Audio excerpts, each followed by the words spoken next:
This is Vince Fizzicaro and Gene Walsh with the SuncoastDreams.com real estate team at Fine Properties. We've helped hundreds of families find their dream homes in golf and resort communities in Lakewood Ranch, Bradenton, Sarasota, Parrish, Venice, and the surrounding areas.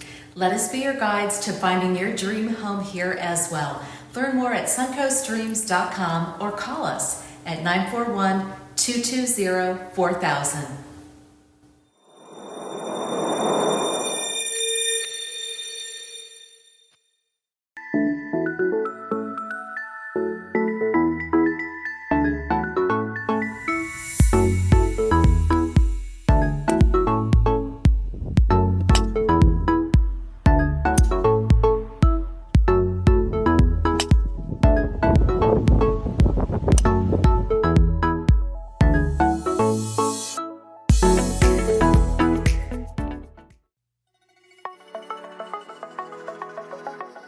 It's party time, chasing it on the West Florida Golf Tour.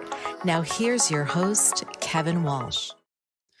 Hey, what's going on? Kevin Walsh here. This is our 6th edition of Party Time, chasing it on the West Florida Golf Tour.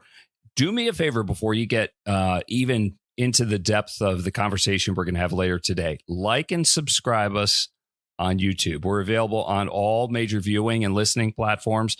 But YouTube is the big one. Like and subscribe, because ultimately the bean counters, the account people, the analytics geniuses, they like that stuff. And ultimately we could get paid for it in the end.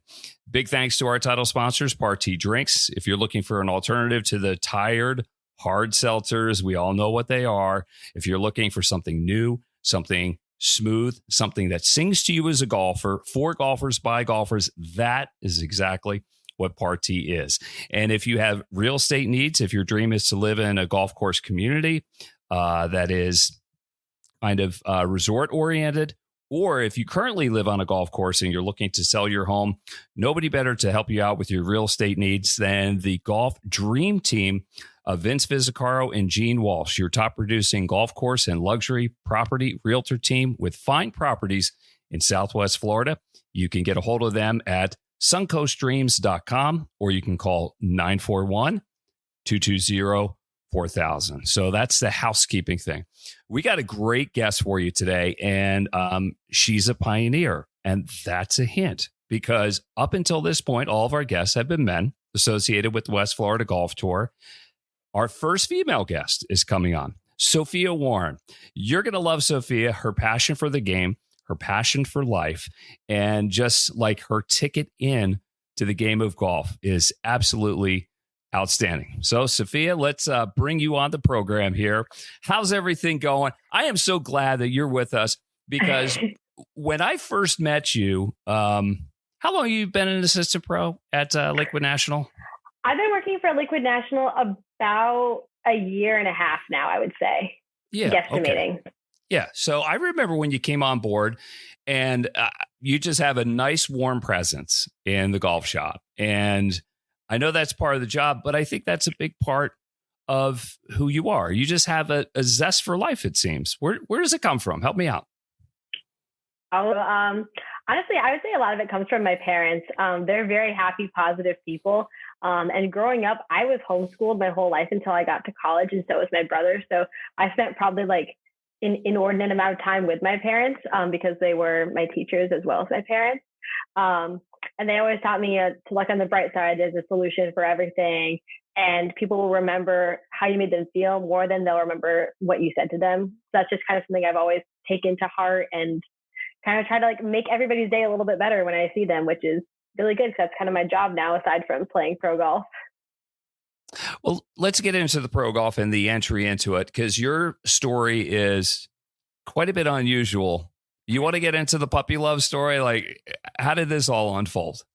Yes. So you'll see, I'm like blushing. I have never told this story like on a podcast or anything before. But basically growing up, I played every other sport imaginable, did like acting classes, dance classes, anything you could put your kid in, I was in basically. And around the age of 13, my brother and I had been playing soccer for a couple of years. We were both a little sick of it and ready to try something new. So my mom was researching like different sports clubs, teams in the area, which can be hard when you're homeschooled because you can't just play school sports most of the time. And she came across the First Tee, which everyone knows the First Tee organization. They do weekly classes, teach kids life values, all that stuff.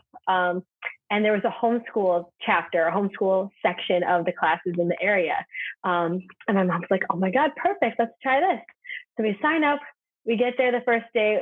I was not super keen on golf right away. Leading up to the class, I was kind of more like, I don't know, but we'll try it, whatever. We get there. I was like not feeling it. We were late. The course was kind of crappy. It was just a bunch of old people. And then we get to the group that we're supposed to be in. And there's this super tall, super cute boy. And I was like the hallelujah background. I was like, I love golf. So I went to that class for probably like 2 months, hating golf, like never practicing outside of golf except for this class, just to see this cute guy. And it turns out we actually have stayed friends over the years. We're still friends to this day. I never told him he's the reason I play golf. He never needs to know as far as I'm concerned. If he hears this, oh well, he probably already knew all along because I'm not a good secret keeper. I was not subtle at 13, that's for sure. But yeah, so it just kind of spiraled from there. I kept going to the golf classes and eventually was like, you know what, this is kind of fun doing these little contests, like putting contests and stuff. And then around springtime, so that was in November, spring rolls around and they are starting a middle school golf team that like anyone can play in, even if you don't go to the local middle school. Tried out for that, made the team. And that was really where I had I want to do this. This is what I want to do. We were practicing at Lakewood Ranch Golf and Country Club, which if you don't know, aside from Lakewood National, that's like the nicest country club around. And to be 13, 14 out there practicing, having no business being out there at sunset and just seeing like, this could be like where I spend my days. Like this could be how like after school is. I was like, yeah, sign me up. I love it. When did you start getting good? When did you know, hey, I might have something here? I got good very late because I didn't start till I was 13. I started a little bit behind most of the kids I was competing against throughout high school. They had been playing since they were like 4, 5, 6, 7, basically since they could walk. So I always felt like a little bit of a late bloomer in that aspect. I had a really good season my junior year of high school, which got me looked at a little bit by colleges. I didn't have a ton of offers. I ended up playing my first 2 years of college at Seminole State College, which if you don't know is a junior college. So you're only there for 2 years and then you transfer. It's big in athletes, especially with baseball, because they have different regulations in terms of like getting drafted out of there versus getting drafted out of a 4-year school. So a lot of good baseball players go the JUCO route. But Seminole State is the #1 women's golf team in the country. They're amazing. They've been ranked #1 probably the last 6 years, I think. Starting with my freshman year, we won the national championships as a freshman, and I played really, really well leading up to the national championships at regionals. My coach had told me it was basically how I played at regionals would be if I made the team for the national team. So I felt probably more pressure than I'd ever felt in my whole life. Which looking back now that I'm a pro, obviously there's a ton of pressure playing for your livelihood, but this was it, like the national championships. Like I couldn't not be on that team. And I played really well the last day of regionals. And my coach called me personally and told me that she was so impressed and I made the team. We get to nationals. I play very well, individually as well as the team playing really well. I finished 4th in the nation. We won the national title, and driving home from our celebratory dinner, driving back to my apartment at school, I remember thinking like, it's like silent in the car and I'm just driving. And I was like, I could do this. Like I just did this on the biggest stage I've ever been presented and I did it. So I could do it again. Like if you can do it once, wow, you can do it again. And it was just such a really cool, almost calming feeling because I knew it was something that I wanted to do, but that was the first time I knew it was something that I could do or would it was do. The validation. It's like maybe the dream was percolating and this is validation that I should chase it and do it. And at that point you're all in, but junior college is only 2 years. What comes next? So after nationals, Throughout the summer, I talked to a few coaches because that's when you start talking. You only have a year left. You got to commit somewhere. But my goal was to always play for Florida Gulf Coast University. That was kind of a dream school of mine. I wanted to stay close enough to my family to go home for weekends or holidays and whatnot. Definitely wanted to stay somewhere warm. And they play amazing courses down there in Fort Myers, Naples. All the course, you don't have a bad course down there. It's awesome. So I got in contact with them actually like the day after nationals. They were watching my scores and they got in contact with me, asked me on a visit. I think I went on 2 official visits, loved the campus and everything. And I committed before even starting my sophomore year. They gave me an offer I couldn't refuse, and the rest is history. And I was really happy to have that security going into sophomore year, to have a year of like, I can just play and not know that 50 coaches are watching me. And if I play bad, only tough. 20 are going to watch me next week. Right. You have a bird in hand and you're willing to go with that. Let me back it up a little bit before college. Maybe some milestones. I always ask everybody, do you remember the first time you broke 80? I remember the first time I broke 100. I shot 92. And I still to this day think I counted the score wrong. Like, I don't know how I did that. Breaking 80 for the first time, I actually don't remember that. I remember my first hole-in-one came in high school. I was 17. Unfortunately, that's my only hole-in-one still, but I've got one.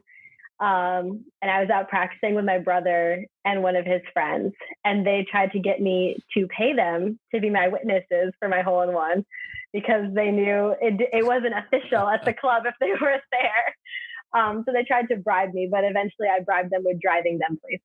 So they were my witnesses. That's a fair trade. It was more than fair trade for sure. Yeah. And I'm trying to remember breaking 70 the first time. Mm-hmm. I think I shot 68 the first time I broke 70. Oh, so that's breaking it pretty good. Do you remember where you were and the events of the day and how you were feeling? That was in college, my sophomore year, actually. I had broken par for 9 holes before, but never for 18. And then I ended up, it was in qualifying. So, in college, you play the qualifying rounds to see who makes the travel team. And it was like our last day of qualifying. And I got paired with this girl who I wasn't a huge fan of. And it was just the 2 of us out there. And I was like, not having I think it was the best day, or I had the best attitude going into it. I was kind of like, oh, great, here we go.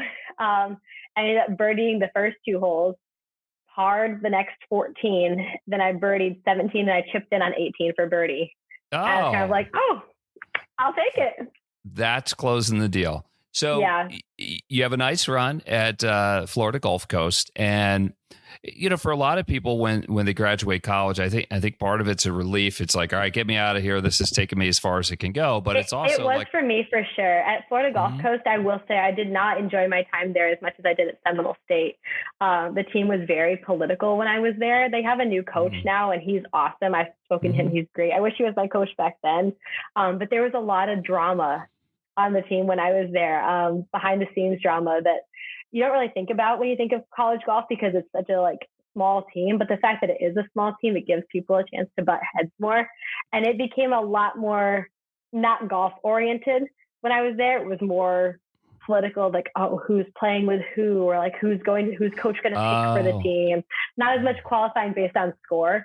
So when I graduated, I felt this huge weight off my chest and off my shoulders to be like, oh my God, my golf can just be golf again. Doesn't have to be golf and how you spoke to them, or if you spoke to them today, or what they thought of you, all that stuff that comes along with girl drama. Well, you said it. I was just about to ask, is that girl drama? Because I've talked to other female competitors and they said, you guys have it easy. You just go and you compete, and it's just, your golf game does all the talking. There's not extra stuff. So there's more. Yeah, I would say it's more with the ladies. I have not experienced that in the professional world at all. All the girls I've met have been nothing but nice and supportive. I've made some amazing friends my first year on tour. And it's honestly so much better than college golf. But I will say I had friends on the men's team at FGCU, and they would say oh, they're not really a big fan of this player or that player. And then they'd end up getting paired with them for the day to play in their qualifier. And I'd be like, oh gosh, is that okay? How are you guys going to handle that? And the boys would look at me and be like, we're going to play golf? Like, what are you talking about? Like, just because I don't like him doesn't mean like that gets brought into the course. And I was like, excuse me? Like, I would love that. Can I play for your team instead? So I do think it's more girls. Girls are just naturally like competitive with each other, I think, or a lot of girls are. I understand. I have daughters. I think I get it. I know other female competitors, and they share similar stories. So it's a thing. It's a thing, but not in the pro world. In the pro world, we're very good at looking at like, we're all trying to make it. So if you make it before me, that doesn't make me bad. It just means congratulations, you made it. Because it could be next week, and I want all those girls happy for me just as I'm happy for them. Like, we're all chasing the same thing. So it's more like we're a team chasing it together, which I think is awesome. Yeah, it's a rising tide. Everybody can help everybody. Unless it's like, okay, I need to make this putt. It may break your heart, but I have to do it because that's the competitive side. Which tour are you playing on? Like, tell me about the road to... The end goal is the LPGA Tour, right? Yes. Yep. We're on the way to the LPGA. We're not quite there yet. So I play on the Women's All Pro Tour, which is more in the middle of the country. It's Texas, Louisiana, Arkansas, like over there. So a lot of flying is involved in my season. And then at the end of the summer, I'll be going to LPGA Q School Stage 1. I went to Stage 1 this past year, played well, and had a chance to get Stage 2 going into the last day and didn't quite get it done, which was absolutely heartbreaking, but also really encouraging that I put myself in that position my first time out, because a lot of people say the first time is the hardest time. You don't know the course. You're playing with more pressure than you've ever had in your life. And I felt like I handled it really well, especially not playing my best leading into the week. I definitely like got it together. And I just had a great time. So I'm doing that in August, and I'll be playing Monday qualifiers for LPGA Tour events. And then the way the WAPT, the Women's All Pro Tour, works, if you finish top 2 in any of their events, you get an exemption into the next week's Epson Tour event. So you can play your way onto the Epson Tour through that as well. How do you fund it all? Everybody has a story. It's expensive. The prize money is not that much. Tell me about it. Yeah, there has only been 1 week so far where I've actually come out in a positive profit for the week, in terms of like all my expenses being less than I made playing golf. But it's 1 week, it counts. I did it once, I can do it again. So I fund it. I split everything 50-50 with my parents. I'm very lucky to have parents that support my dream, because it is kind of an out there crazy dream compared to some kids who want to be, doctors and lawyers and whatnot. So they fund half of it and I pay the other half. That's why I work at Lakewood National part-time. You'll see me answering the phones and chit-chatting with you and other members. That's how I fund my portion of the dream. But yeah, it does get expensive. A lot of weeks are lost weeks, which I try to look at as like, I'm spending the money to get the experience and to learn how I would handle myself under pressure, which you can try to replicate when you're practicing, but you can't fully do it until you're actually competing in a tournament. This is Sophia Warren. She is our guest, our first female guest on Chasing It, or Part Tee Time. Chasing It on the West Florida Golf Tour, an assistant golf professional at Lakewood National Golf Club. But the big dream is to make it to the LPGA Tour and to be a major champion. Big thanks to Part Tee Drinks. It is the title sponsor of this podcast. For a list of the different places where Part Tee is available, log on to the internet at drinkpartee.com. And for all your real estate needs, there's no better real estate team than Vince Vizzacaro and Gene Walsh. Check them out at suncoastdreams.com or call 941-220-4000.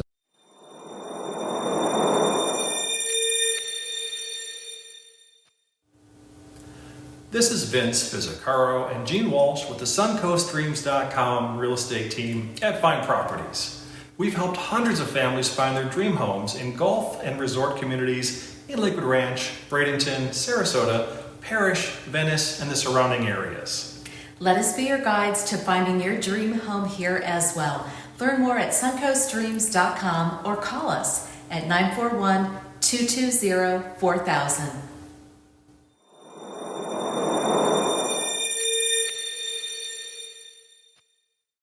So how do you balance your time, Sophia? Because I know you're working in the shop, you're traveling. I think I see you in my backyard sometimes zipping along on the third hole trying to get golf in. How do you make it all work? So that's one thing that college golf taught me well is a lot of time management. But now instead of managing classes, I'm managing work. But on days that I work, I get up. I normally work 9 to 5 right now with the time change. So I get up and I'm at the course by sunrise, which is around 7. Practice until 9. Work 9 to 5. Come home, have dinner, and then I go to the gym afterwards. On days that I'm not working, I will get up, go to the course and practice for a few hours.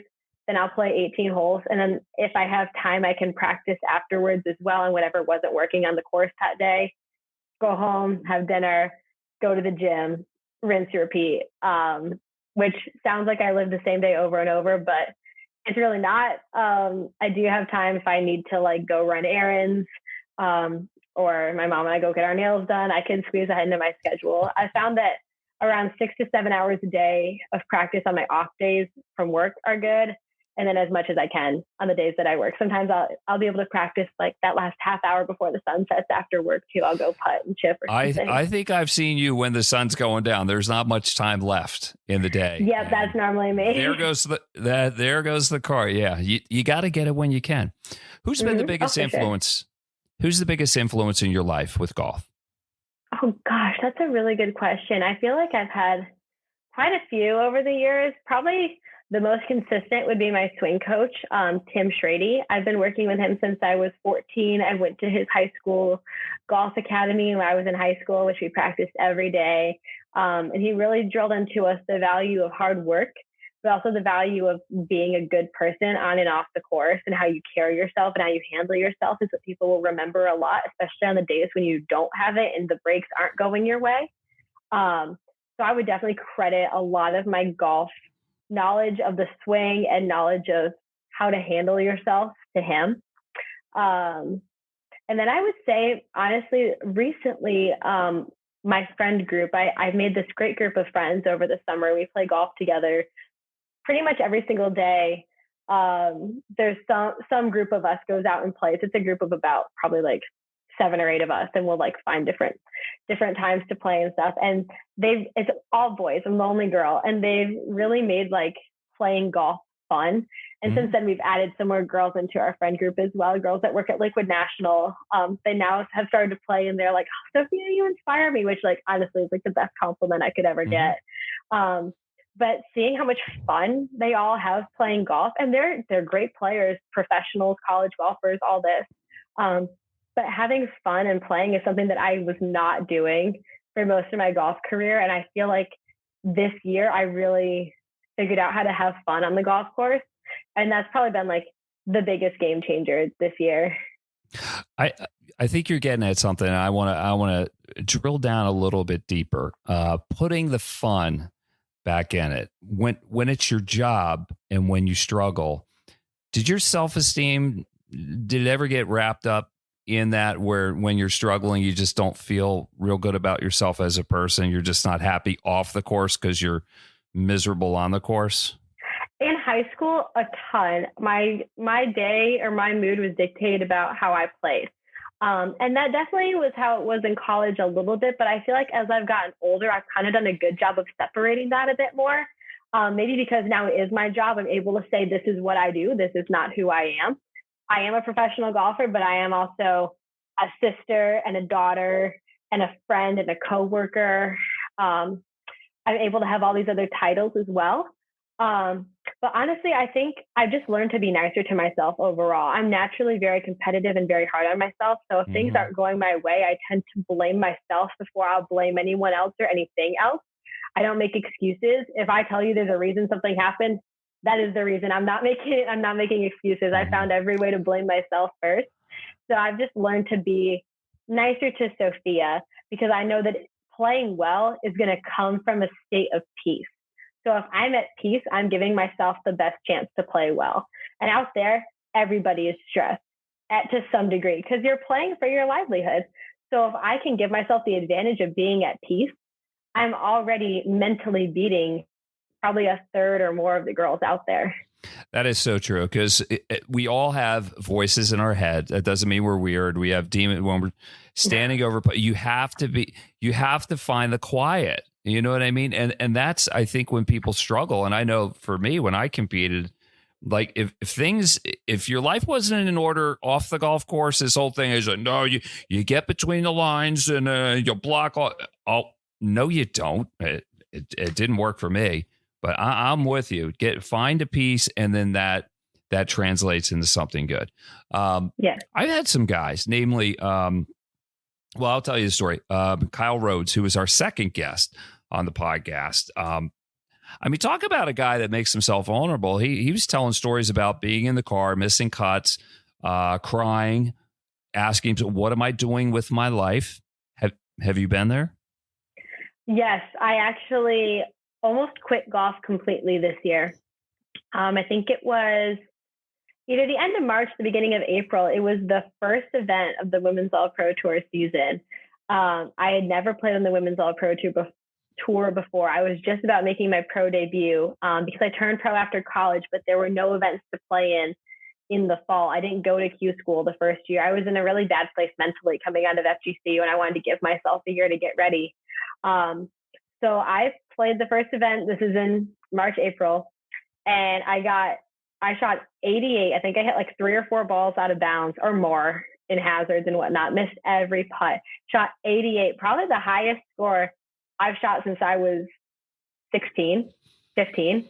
It came out of nowhere, and they have the 88 rule on the Women's All Pro Tour. If you shoot 88 or higher, you're automatically DQ'd from the event.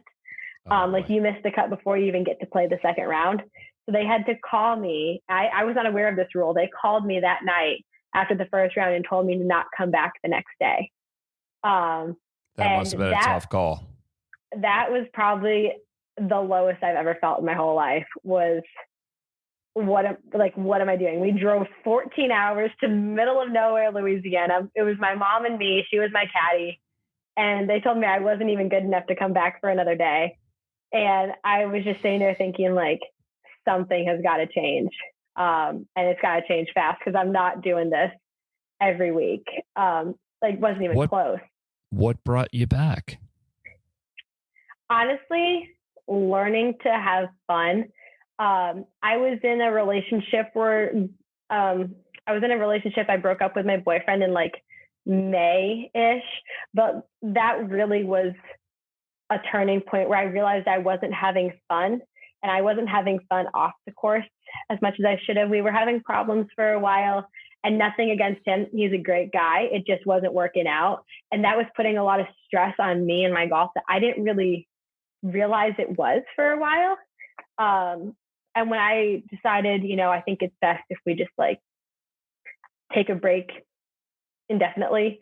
I felt a lot of freedom with that, of having just made the choice, because it was a really hard choice to make. Mm-hmm. And having made it, I felt a sense of like, it's done. There's no more stress about it. Like, I have a path. I can move on with my life. And after that, I felt a lot of freedom and a lot of pride that I could make hard decisions as well. I think it just kind of boosted my own self-esteem, not necessarily my golf self-esteem, that I could choose myself and know that I know what's right for me. And I know how to practice. I know how to play. And it just kind of gave me a lot of confidence in myself. Like, I kind of know what I'm doing. I know what I'm doing with my life. I can get my life together. Not that my life was falling apart by any means, but after that, but you're taking agency. It's a big step, because breaking up with somebody, you have to let them down easy, or you just have to do it. But then you move on. And then how quickly did the love for golf come back, or was it a slow process? I'd say it was a process, but it was a fairly quick process. I took it day by day, and I think it gave me a lot of freedom as well to just kind of be easier on myself, because I was like, okay, Sophia, you're going through like the hardest part of your life right here. Like, we were talking about getting married. Like, it was a very serious relationship. We had known each other for years, dated for a year and a half. So I became very like gentle with myself in the couple weeks afterwards, just because you have to be, cried every night and whatnot. So I told myself, if I just practice for a little bit, it's okay. I'm doing something. If I just do this, that's okay. I'm doing something. And I just slowly built it back to being like, well, I actually kind of want to practice. And then I would say within like a week of us breaking up, I shot my personal best on Piper, one of the courses at Lakewood National. Yeah, what was it? I shot 71 out there, which was my first time breaking par on Piper. And then okay, for people that don't know how hard Piper is at Lakewood National, it is one of the hardest courses it's you could really ever hard. play. I play from the black tees, and for me, it's rated like 76, and that's if a man was to play from the black. So I'm sure for a woman, it's probably rated higher. But then not 3 days after the 71, I shot a bogey-free 69 out there. And it just like my scoring average dropped. I'm not kidding you, like 10 shots in 2 weeks. And I was just like, whoa, this is awesome. And then lo and behold, literally 2 weeks after, one of my good friends and coworkers was like, hey, one of my friends is coming back from college. You and your brother should play me and him in a match. And I was like, sure, sounds fun. Because I was trying to say yes to everything and put myself out there because now I had the freedom to. And we played a match and it was so much fun. And that birthed our whole friendship group that is now 12 people wide. And most of us are like really, really good players and everyone loves golf in that group. And that day never would have happened if I hadn't chosen myself and taken action on something that I knew wasn't right or wasn't working. And I just kind of felt like I did this, I built this. And it gave me just the confidence just kept spiraling of like, if I can do this, well, I can make a putt. I can go out there and go low. I just did. And if I can do it in practice, I can do it in a match. If I can do it in a match, I can do it in a tournament. And it snowballed into being the best summer of golf ever. And it's kept going. That's great to hear. Hey, let's rip through a couple as we get like toward the end here. Sophia Warren is our guest here on Par Tee Time, chasing on the West Florida Golf Tour. Big thanks to Par Tee Drinks, the title sponsor, and also to the real estate dream team of Vince Visicaro and Gene Walsh, your top producing golf course and luxury property realtor team with fine properties in Southwest Florida. You can find Vince and Gene at suncoastdreams.com, or you can call them at 941-220-4000. All right, what's the best putt you ever made? What was it all about? How much money was riding on it? I was in a playoff for a tournament called the PXG Women's Match Play Tournament. That was my second ever pro golf tournament. And it's a stroke play for 2 days, and then they cut it to the top 64, and it goes to a match play round robin style tournament. And I was tied for 64th. I had to go into a playoff with one other girl. I think it went to 4 extra holes. And on the 4th hole, I made a 30-footer for birdie, dead center. And I got to hug my mom, who was my caddy, knowing I made my first professional cut. And that was one of the best golf memories ever to this day. It was so cool. We had people lining the greens to make the birdie putt was so special. And to make my first pro cut with my mom on my bag was just amazing. Is that the one where you blacked out? Yeah, I hit the putt and I was like, oh my God, I hit it off the green, which I didn't, but I had that moment of panic, and then it was tracking and I was like, please go in. And it went in dead center. I just kind of I think I threw my hands up. I fist pumped. I'm sure I did something. And I was like, oh my God. And then I hugged the other girl. I was like, sorry. And I hugged my mom and was like, oh my God. It was so fun. Have you ever been starstruck? Have you met one of your golfing heroes? A couple of times, yep. I'll give you 2. One time, Tiger Woods was playing the Valspar. I think it was right before he won the Masters, so probably 2019, I think it was. I was watching him in the practice round, and he was walking probably 6 feet away from me down this cart path, and everyone else, all the fans had stampeded up to where his ball was. He had just teed off, and I was walking slower, so I would walk next to him. And I was like, Sophia, say something. And I looked over and I was like, your swing looks really good, Tiger, which was the dumbest thing ever. That's all I could think to say. And he looked over at me and he was like, thank you. And my mouth must have hit the ground. I was like, and then he looked back at me and laughed and kept walking. So he probably thought it was hilarious, how starstruck I was. Yeah. And then my claim to fame is I met Jordan Spieth at the Valspar in 2015 before he went on his historical tear, and he won all the majors. I came back for 2016 and so did he. And he looked at me and goes, nice to see you again. And I was like, this is it. Jordan Spieth and I are going to get married. He remembered me after his crazy year. He remembered seeing me. So that was pretty cool as well. I tell people that story all the time. Yeah. Music is a big part of your practice routine. What's on the playlist? Always Taylor Swift in some form. I got this mug for Christmas that says Swiftie on it, but Swift tea is in like you're drinking tea. It's got all her albums on it. Major Swiftie.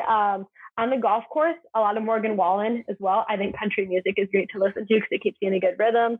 At the gym, Nicki Minaj, Beyonce, something girl power oriented.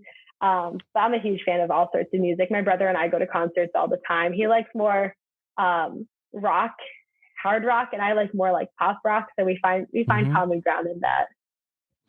How long are you going to chase it? Have you given yourself any deadlines? Well, I think it's hard to give yourself a deadline. When I was in high school, I told myself I'd be on the LPGA tour by the time I was 18. When I first started playing, that was the goal. And then you quickly realize that 18 is very young and no one really does that. So then I thought 25 would be a good goal to get on the LPGA tour by. But now sitting here at 24, obviously that I want to be on the LPGA tour as quick as possible. And I think I have a really good chance coming up this next year with Q School. But I think as long as you feel like you're improving every year, there's no reason to give it up. If you feel like you're constantly getting closer and closer to your goal, I don't think it's right to say, oh, but 28 is too old to do it. I'm not getting married or having kids anytime soon. So I don't have really like the family obligations that some girls might have. But I don't have a specific timeline. Obviously, the sooner the better. But if I've learned anything this year, especially, it's that what's meant to be for you is going to be for you. You can just work your hardest to have fun at what you're doing and to do something you're passionate about, and then everything else will fall into place. I think that's a very mature answer. And why don't we leave it at that? I love your passion. I wish you all the best. Thank you. Thank you for having me on. Well, I mean, I'm cheering for you. And I know I'm not the only one that's doing it because to put it all on the line and to chase the dream, I think for some of us, we just vicariously live through people like you, and we hope you make it, and just maybe our encouragement along the way can make a difference. At least I hope so. Let's keep in touch. You cool with that, Sophia? For sure. Absolutely.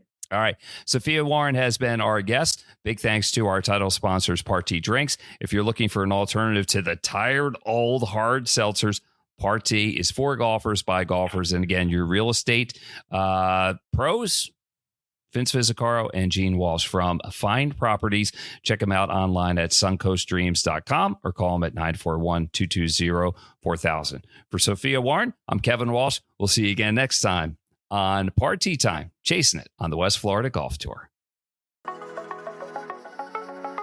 You've been listening to Party Time, chasing it on the West Florida Golf Tour. For more information about where Party is available, go to drinkparty.com. And if your dream is to live on a golf course in Southwest Florida, check out the golf realtor specialists Gene Walsh and Vince Fizzicaro at suncoastdreams.com.